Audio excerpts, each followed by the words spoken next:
those of you wondering, Gerome Sapp's phone number, 867-5309. You got it. Oh, I got that one. It was fresh. Hello? Gerome! Hey, how are you, man? Welcome back to the show, man. I appreciate it. Thanks for having me. Well, this time we can say that Gerome Sapp is the first ever 3-time guest on the new Andy Nation Radio. Hey, well, I feel at home, man, right at home. So scoot over on the couch, man. I got first dibs on TV. That sounds good, man. Well, before we had you on, we were telling everybody about our new plan we're having where we're going to have you on every couple weeks or so to do Sapp Talks Sports. Yep. It's a huge thing we're really excited about. And, Gerome, I'm so excited, man, that I even got you some theme music for this. This is perfect. All right, are you ready for this? I'm ready. Let me hear it. Gerome Sapp, welcome everybody to Sapp Talks Sports.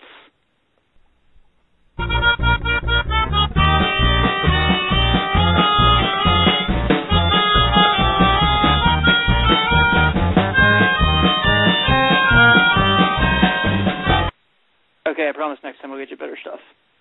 That's a good first crack at it, man. I feel I feel like I was running out of the tonal right there, man. But not the tonal, just a tonal, you know. A tonal, not the tonal. Well, I tell you, I've been waiting for you to figure out a reason to use that music again. And boy, I wish you wouldn't have found one. Hey, man, if you have an Irish-German heritage, you appreciate some polka. That was actually funny, man. I feel kind of weird coming on after such a holy figure in Lou Holtz, you know. I almost feel not worthy, actually. Gerome, you're always worthy you're here, definitely man. worthy. So I try to do my best this time, you know. Hey, you know, Gerome, the last time you were on, one of the topics we talked about was the hit gate, you know, the bounty gate, so to speak. And today it turns out that Roger Goodell really laid the hammer down. What do you think? Oh man, like, you know, it's a few ways of looking at this. I mean, you know, I guess as a former player and even more specifically a former defensive player that understands that, you know, like we talked about the last time, a bounty doesn't necessarily mean you're out to get somebody or seriously injure somebody. You know, the person that goes out to seriously injure somebody is just a dirty player, regardless of if there's a bounty or not. Like, if somebody said, hey, here's a bounty of $2,000 to go injure somebody, I say, hey, take that $2,000 and go somewhere, like, because I'm just not a dirty player, you know. So it's the player, not the incentive, that makes, you know, the game be dirty, if you know what I'm saying. So, but on the flip side of that, you know, I mean, I get to what I think about the ruling, but I understand the NFL's perspective from a safety perspective and a liability perspective. You know, with all the lawsuits, you know, the class action suits coming against the NFL now about concussions and all the knowledge they knew about concussions, and you know, though it was a risk that players chose to take, and I raised my hand and say, yeah, I chose to play this game, and I chose to you know, take on a certain level of risk and hazard when I go hit somebody that I can get concussed, or if somebody hits me. But, you know, the NFL, you know, is coming out that they had certain information that led them to know that certain helmets or certain climates or certain medical procedures or the way you deal with players, you know, could help somebody or prevent different things. So all of that is kind of swarming around at the heads of the NFL right now. So when they have something like this where they can have a chance to be proactive with it, even though it's after the fact, they can be proactive. I kind of figured they were gonna make an example of the Saints, and you know, I think it was harsh. I mean, because what the NFL basically said, I mean, basically it's the death penalty. The same thing they gave SMU, they're giving to the Saints almost, in the sense that the NFL is not only saying, listen, for the next year we want y'all to suffer because we're taking away y'all's leader. Now, there's two things with Sean Payton. Great guy. He's more than just a coach. He's also a motivator. He's you know, the scheme originates with him, and you know, he's in depth with Drew Brees. You know, what do you think about this, or why don't we do it like that? So taking him away schematically is huge for the team. Now, don't get me wrong. I think the Saints are still going to do one thing for a coach just to be a good coach, but when you get to the level of you're now a motivator and guys look up to you and want to play for you, and you take that away, you're taking away something huge, taking away a huge intangible that can't be filled by an interim head coach. Now, like I was saying, I think the Saints will still be okay because when a head coach comes in, the one thing that he does is he brings people around him that think like him and they act like him and they know how the system needs to be run like he wants it to be run. So everybody in that organization knows, okay, on Monday, here's how practice should be run. On Tuesday, on Wednesday, leading up to the game. So, and then not to mention the players play the game, not the coaches. So I think the Saints will be fine, but in the mentality of the NFL, they want to not only hurt the Saints now and next season, but the kick in the shin was the 2 second-round draft picks. Actually, the kick in the shin was a $500,000 fine. I was like, oh yeah, and let me get some of that cash about you a little quick, But that was kind of like, let me not only hurt you now, but let me hurt the future growth of your team, So, and then the second round, quiet as kept, it's probably, well, I guess the second and third round, but pretty much the second round, that's the round you really find the people who, for some reason, slipped in the first, but should have probably been a first, depending on who you ask. And that's kind of where you get a lot of your value in the earlier rounds. And then obviously I think that it goes fifth and sixth rounds, you usually get the value in the late rounds. So they really, when I was actually in the barbershop and I saw it, and a lot of the people in my barbershop are from New Orleans after Hurricane Katrina that came here, and it was just like a silence in the barbershop. Nobody can believe kind of how harsh they came down. So it's surprising, but it's not surprising considering all the liabilities the NFL will face. I don't even think it's a possibility. I think there's going to be lawsuits from guys who got injured playing against the Saints, and to be honest with you, they may actually have some legal recourse because there was some sort of incentive to injure people, or so. I don't know all the facts, but that seems like that's what it was. So it's surprising, but it's not surprising. If that answer satisfies you. Well, I think another thing that you look at is that the NFL had heard about this, and the stories are just coming out. But one of the word is that they were asked to, they would say, hey, we're hearing about this. If it's going on, knock it off. And obviously it didn't stop. But on the other side of that coin, that defensive coordinator is probably never going to coach again. And it hurts his livelihood, his family, and everybody else. So, I think to suspend a coach for a year is one thing, but to indefinitely suspend a defensive coordinator, that's another story too. Yeah, that guy's had a rough few months, especially after that playoff game where the 49ers drove the length of the field to score at the end, and then this. I definitely agree. You don't know the details of it, and a lot of it is hearsay. So you would think that you would say, okay, well, we know enough of it is true because you admitted to putting some sort of incentive out, whether you call it a bounty or whatever. We don't know to the level of what that bounty was for that player to do. So we know some of it's true. But to say, okay, because we know some of it's true, you're done in the NFL, that's like what are you talking about, Goodell? How can you just take that? That man has worked all these years to get that taken away from him and possibly never given back to him over pretty much hearsay, in regards to specifically what it was asked of the bounty, So, I think it's harsh. I think he should be suspended longer than Peyton, but not indefinitely, though. It's just it's a sad situation. And even for Sean Payton, I was talking to a buddy of mine that played with me, and I was like, there were so many things that, specifically talking about Baltimore, there was things we talked about in the defensive meeting room, and even more specifically in the defensive back room that Brian Billick knew nothing about, And I'm not even talking about stuff he should or he shouldn't know anything about. It's just that's a different world. When you split up into your offense and defense, it's, wow, I don't know what the offense is doing, I don't know what the defense is doing. And then once you're in defense, when you split up, okay, we have a defensive meeting, okay, the linebackers go to their room, safeties and corners go to the other room, D-line go to your room. We don't know anything about, well, we know a little bit, but if there's side little bets or bounties or whatever going on, the other people don't know about that, especially if it's a head coach like Sean Payton. who was the same as Brian Billick, very offensive-minded, couldn't really care less about what the defense was doing, would never step foot in the defensive room. He was always scheming with the quarterbacks and offensive coordinators. So not in a million years would he know what the defense is doing, especially if it was more specific down to a position.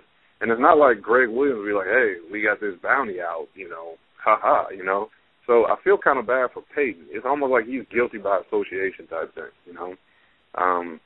But, at the end of the day, that's what it is, Goodell goes hard, he comes down hard on players, so it's almost like I need to really come down hard on these coaches and everybody involved in it. So I thought it was funny, though, Warren Sapp's kind of remarks about Gerome, Shockey? I guess he was a culprit in releasing or being a snitch in terms of talking about the bounty or whatever, but, he was just really criticizing them how, basically that's not cool, which I thought was kind of interesting, which I agree with, too. What did you see by chance see the I'm sorry, Steve, go ahead. I was going to ask, he mentioned the players, and they haven't come out with the announcements yet of what the punishment may be for a player like Vilma, who supposedly was one of the ringleaders along with the defensive coordinator. With coaches, they possibly could coach for 20, 30, 40, 50 years, but if it comes down and they maybe suspend Vilma for a full season or even longer, how do you feel as a former player with them taking away, part of your prime and so part of that small window that you have to make money?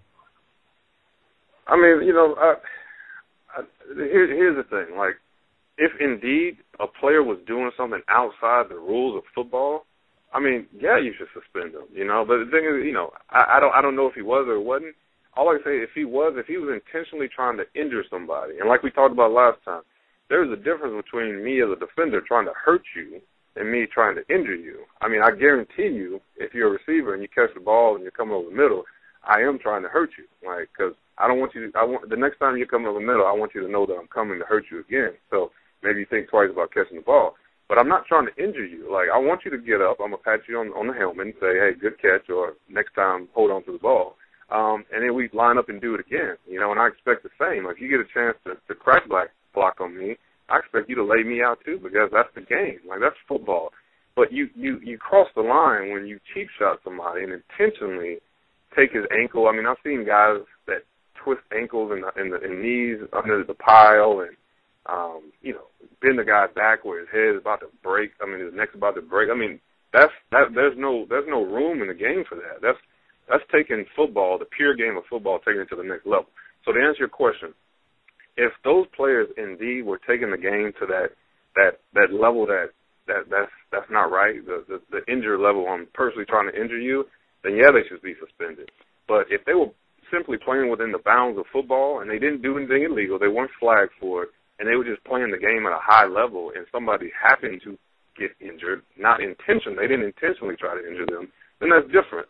Now, obviously, it's kind of like, okay, well, how do you gauge whether you intentionally try to injure somebody or not? I mean, that's hard. I mean, if I'm running full speed at you and I hit you and it takes you a while to get up, that was just a football hit, But if I hit you and you're on the ground and I'm rolling you around and twisting your ankle, okay, I need to be suspended, because obviously somewhere in my development as a football player, I forgot that that's not how you play football. So to answer your question, if there was indeed players aiming to injure people and knock them out the game, they should be suspended. Now, for how long, I don't know. But if that wasn't the case, then no, they shouldn't be suspended, because this basically opens up the door now for, oh, he hit me too hard, and I think he's trying to hurt me. And, oh, yeah, I think I heard they were doing bounties. So you need to investigate them and be a lot more quick to throw a flag, because these people are out to hurt us. No, I'm not out to hurt you. I'm just playing football. Don't confuse the two, So it's difficult. But if you indeed are trying to hurt somebody, there's no room in the game. Try to injure somebody, there's no room in the game for you. I mean, especially nowadays with all the safety and stuff. Well, Gerome, it's kind of a crazy thing. We'll make the transition here a bit. The last time you were on also, we talked a bit about Peyton Manning, and you asked us, after I said during this show we won't be speaking about Peyton Manning, you came and asked us about it, sure, about where we thought he was going to go, and we seemed to say, I said Miami, Steve said if they put their name in, it had to be Houston.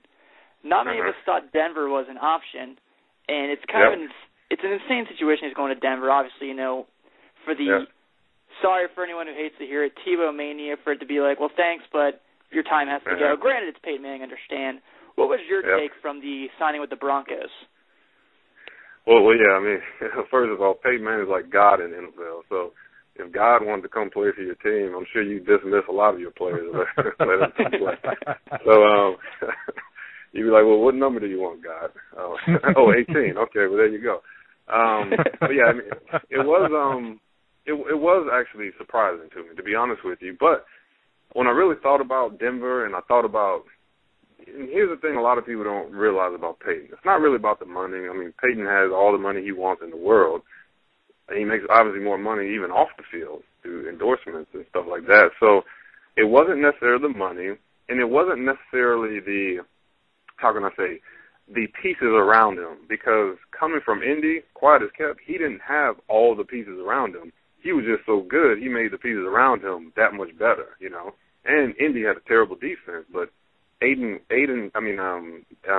was Indianapolis' best defense. He scored enough points where the defense didn't have to be good because the other team couldn't really catch up.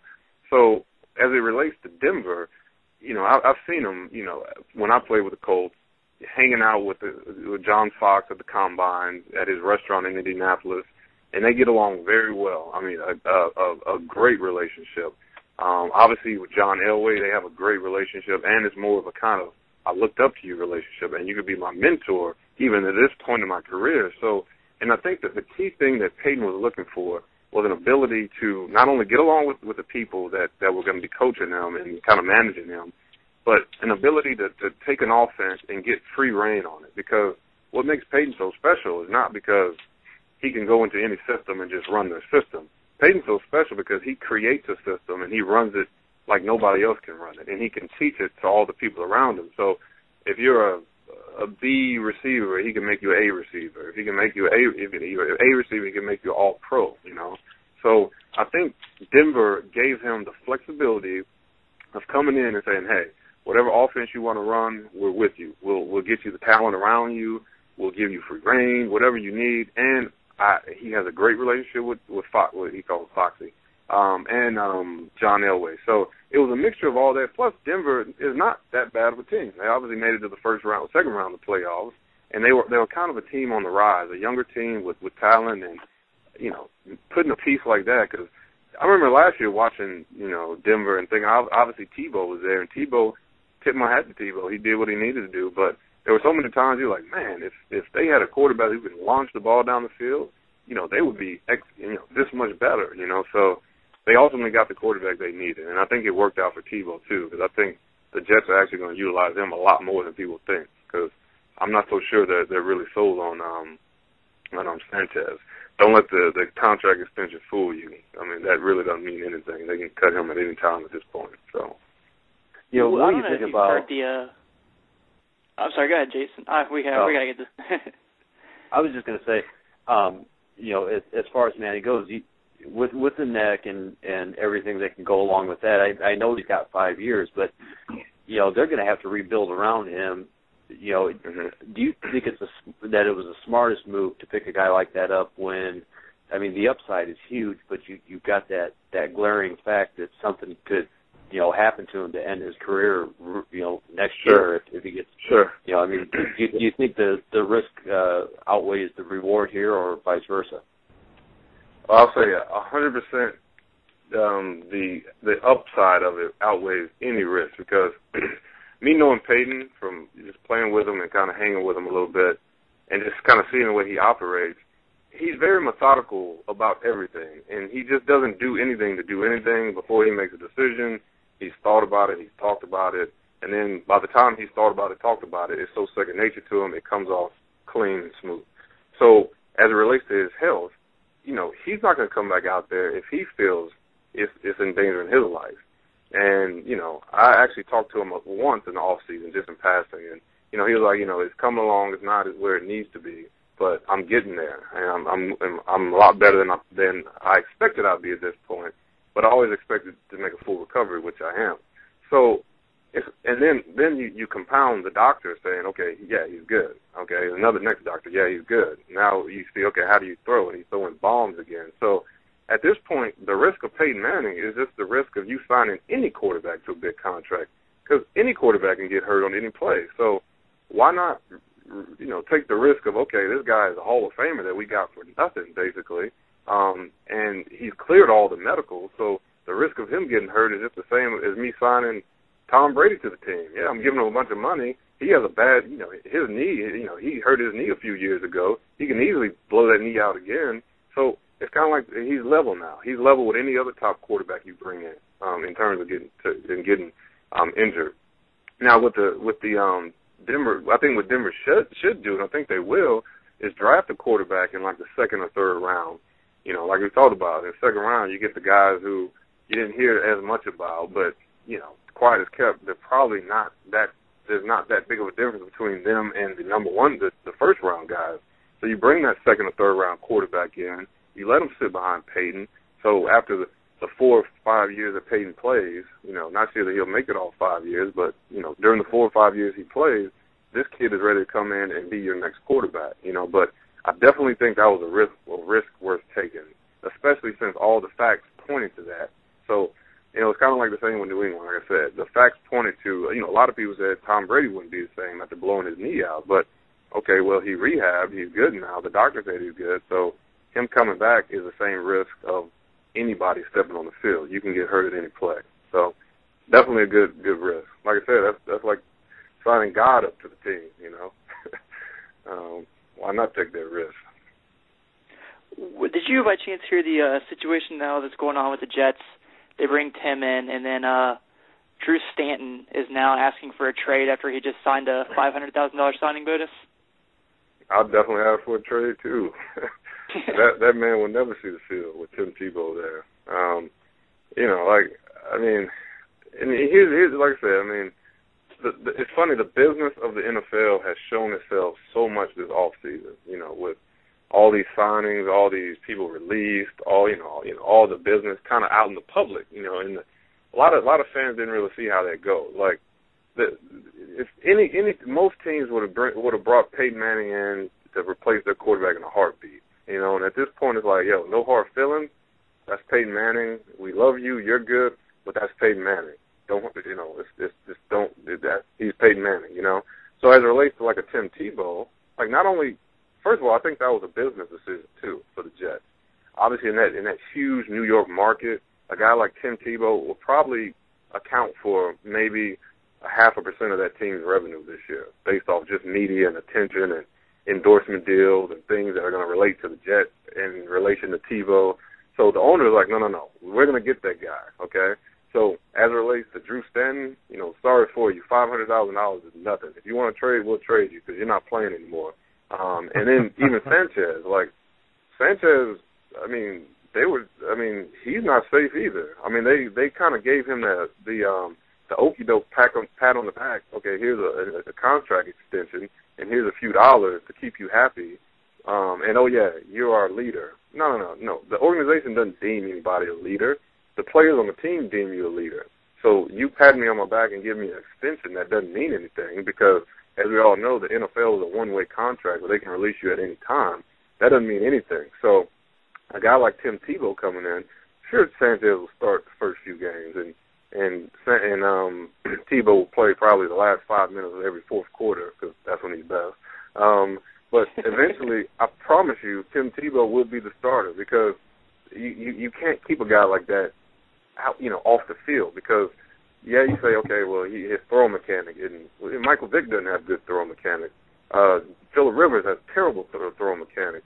That's something you can work on, but his intangibles are so great. That guy just wins. So, especially in that type of market, and especially the thing that people aren't taking into account with a coach like Rex Ryan, who was my D coordinator for 2 years, and he was our D-line my rookie year. So, he's perfect for a guy like Rex Ryan because Rex would do all kind of stuff with a guy like Tim Tebow.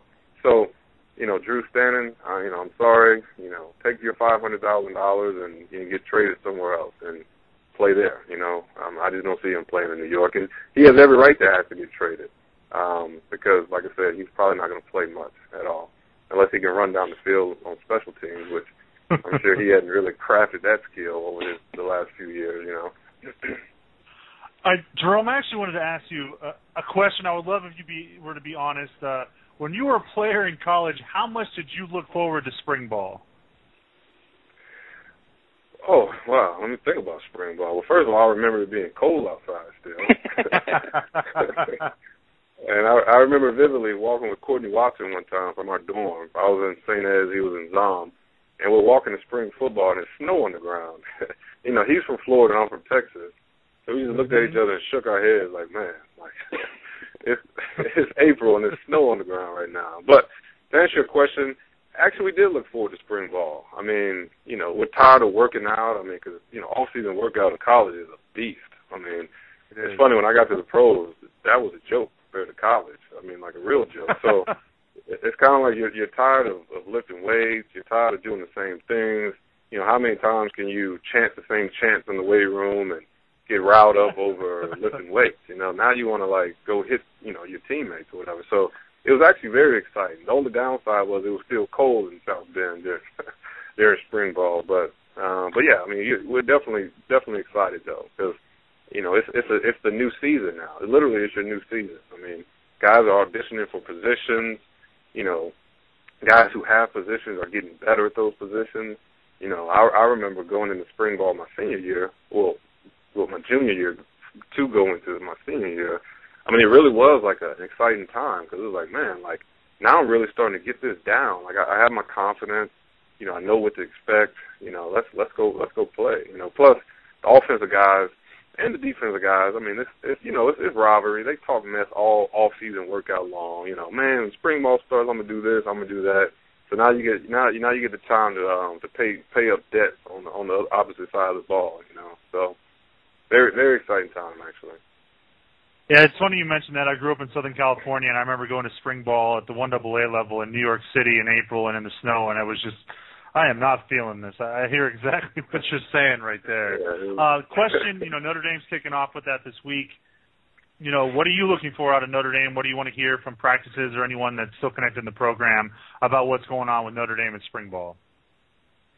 Well, the biggest thing that, I want to hear is, first of all, who are the leaders, and how are they going to step up this year, Because quiet as kept, as we talked about, Notre Dame was a good team last year. And the thing that kept Notre Dame from being a great team was consistency. I remember Ray Lewis talking to me about the difference between a good player, an average player, and a great player. It's all consistency. Anybody can go out there and make a play every now and then, even make 2 or 3 plays, but who can make 2 or 3 plays consistently all season long? And as that related to Notre Dame, how can you basically continue to play at a high level, not turn the ball over, not make dumb mistakes week after week after week? Now, a team that can't do that usually is an immature team, and usually an immature team is a team that doesn't have good leaders, or young guys, or a combination of both. So at this point, I'm looking for leaders to step up and say, listen, let's make that step from being a good team to a great team. We have everything we need in place. Yeah, we lost some guys, but you know what? This system we have is primed to make the next guy a star. We throw the ball a lot. We have a good balance with running the ball. We have some good running backs. Our line is solid. Let's quit making excuses and let's step up and be a great team now because we have everything we need. So I'm looking for the leaders to step up, whoever they are, whatever positions they are, and really take this team by the reins and, man, listen, I'm not going to let what happened last year when we should have won 10 or 11 games happen to us this year. So that's kind of what I'm looking for. Well, Gerome, another big thing that's going on in sports right now is the NCAA tournament. We're at the Sweet 16, which I would totally understand from what I'm reading. The Louisville-Michigan game is so exciting right now, if you can sense my sarcasm. The big game everyone's talking about is actually the Kentucky-Indiana game tomorrow night. We know what happened the first time. The Kentucky Wildcats were number 1 in the nation, and Bloomington hits the buzzer beater. Does Indiana stand a chance of beating these guys again tomorrow? Oh, man, they always stand a chance. I mean, I guess the best question is, does lightning strike twice in one spot, though? I mean, that's the question we need to ask. But in the tournament, yes, it can, and I think it has a few times. So, I mean, the beauty of the tournament is anybody can win on any given day. And I know that's cliche, but in the sense of the tournament, that is actually true. I mean, because you have these smaller schools, or these Cinderellas as they put it, but, I mean, they play with just as much passion, have just as much drive, you know, because the prize is really right there, especially at this level. I mean, they can see what they've been practicing for all year, just like the big guys or the favorites can see it. So, yes, I think they definitely have a chance. Now, will they take that chance and execute on their opportunities? That's the big question. It all comes down to execution. I mean, if you can dissect every game and every sport and pinpoint different plays that change the outcome of the game. Did you execute at this point, or did they execute? Oh, no, you didn't? Okay, well, you didn't also execute there, and as a result, you lost the game. So it's all about execution and taking advantage of your opportunities. So if they do that and they play with the same passion and poise, which is huge too, of course they have a chance. So I'm actually looking forward to seeing that game too. That game is going to be one insane game. I live in Kentucky, and, you know, people always make fun of me because I live in northern Kentucky, which is like 10 minutes outside of Cincinnati. And it's seriously like once you cross the bridge from Cincinnati into northern Kentucky, it's a completely different place. Everything here is big blue. Everyone's wearing Kentucky stuff. And UC fans, University of Cincinnati fans, get so mad, and they say when you go to stores, well, why don't we have Cincinnati stuff? We're so much closer to Kentucky. People don't understand the passion that people have for Kentucky athletics. I don't know. I mean, I definitely understand it. Living here in Texas with Texas A&M in Texas, I mean, it's sacrilegious to mention the other if you're a fan of the other. So I definitely understand it, man. Yeah. And we actually just got some breaking NFL news. I guess we can get your quick word on. Cincinnati Bengals have just re-signed Adam Pac-Man Jones. Whoa. Wow. Yeah. Well, you talk about a cat with 9 lives, huh? Someone actually made a joke I just saw on Twitter where it said, Pac-Man re-signs with Bengals, must have heard they got a law firm. Oh, man. Yeah, right. In reference to the Ben Jarvis Green Ellis signing. Thought that was pretty good. Wow. Hey, well, you know, at the end of the day, good for him. You know, I mean, I guess, as they say, he's keeping his nose clean, but that just lets you know, if you're a first-round draft pick in the NFL and show a sign of talent, I mean, you have 9 lives. Pac-Man was probably one of the most, how can I put this? Let me see how I can be politically correct. Probably one of the most ignorant people I've ever played against, like in the NFL. Like, I mean, just some of the things that would come out of his mouth on the field, it's almost like, what are you talking about? Like, I mean, I remember one time, you know, we tackled him on kickoff. He was a kickoff returner, and was when I was with the Colts, and we tackled him. And, you know, he was mad because it was a huge pile, but he was mad because he didn't feel people were getting off the pile quick enough. So he starts to yell, "Get off of me! I'm rich! Get off of me!" So we're all looking around like, I mean, dude, we're all rich. Like, what are you talking about? Like, but why would you bring that up in a setting like this? What does that have to do with anything? You know, like, so, you know. Oh, wait, did he add any expletives to that, like, I'm rich, bleep, trying to maybe do a little Chappelle Show takeoff there? You know what? I would love to say he did because that would be great for radio, but he didn't. You know, but he wasn't that clever. Put it like that. You know, I mean, he was pretty unoriginal with it. I mean, I think he really thought because he was a wealthy person that people should get off of him that a little faster. You know, so. But anyway, that's my Pac-Man Jones story. All right, well, I'll get you out here with one last question here. You know, talk about, you just said it, if you're talented and you're a first-round pick in the NFL, you're going to get some more opportunities. We just had Brady Quinn on a few weeks ago. He signs the deal with the Kansas City Chiefs. He's going to be back with Romeo Crennel. He's got his former offensive coordinator from Cleveland. Do you think he stands a chance to start over Matt Castle? I mean, I think he does. I mean, I don't know the dynamic of that locker room, and, you know, I mean, people don't really know, but there's a lot of politics in the pros. Like, you know, it's not just, okay, are you the best player? It's like, okay, well, who vouched for you? What scout vouched for you, and who does that scout kind of look up to, or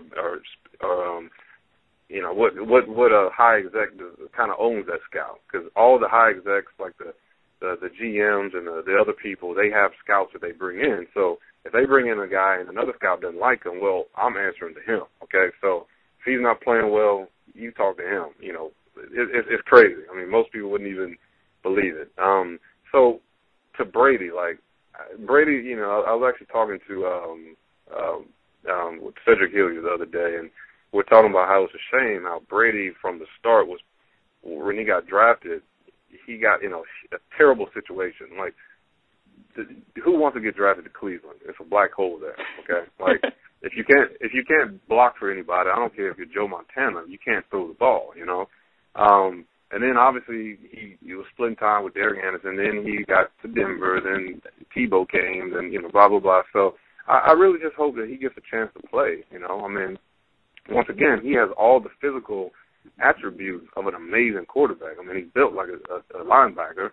But he's smart though. He's intelligent. So I hope that they give him a chance to play. I hope it's not a position meaning he's into a position where, yeah, you're a backup quarterback, but you're not competing for the starting job. You know, it's kind of like, okay, well, then it's kind of like psychologically hard for a player to know that, okay, I'm here and I'm competing, but I'm not competing because no matter how well I do, I'm always going to be number two.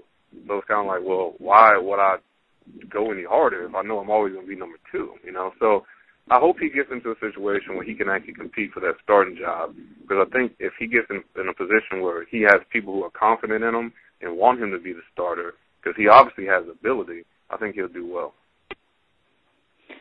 Well, Gerome, unfortunately, the next time you'll be joining us for Sapp Talks Sports, which is the couple weeks from now, I'm actually not going to be on that episode, which I always love talking to you. But these guys will still be here, and they're going to have some good time to talk with you. Well, definitely. Well, that's too bad, man. We'll take care of you, I promise.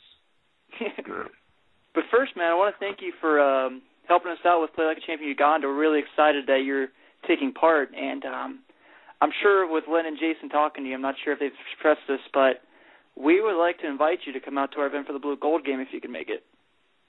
Okay. Well, yeah. Well, let's talk more about that. I'd love to come out with that too. Definitely. Yeah, we'll all be there in April. It's April 20th and 21st, I think, is the Blue Gold game. We're going to be in South Bend for that. Okay. 21st. Okay. Yeah, but we'll keep in touch on that, and I know in a couple of weeks we'll have you back on. But one last question, actually, how is the progress of Fluencer going? Because we've been pushing this thing to the moon. It's going great, man. We're still on track to launch late April. So, if you haven't signed up on Fluencer.com, FLUENCR.com, sign up for your invite into the pilot period. So, but yeah, it's going well, man. We're excited about launching it. Definitely. Awesome. Well, Gerome, thanks again for being such an awesome guest every time you're on. Look forward to having you come on in a couple of weeks. We'll be after the NCAA championship there, so we'll see what the aftermath was. And we got a little baseball starting then. So we'll have you on soon again, man. Cool, man. Well, thanks for having me, and enjoy your night. You too, Gerome. Thanks again, man.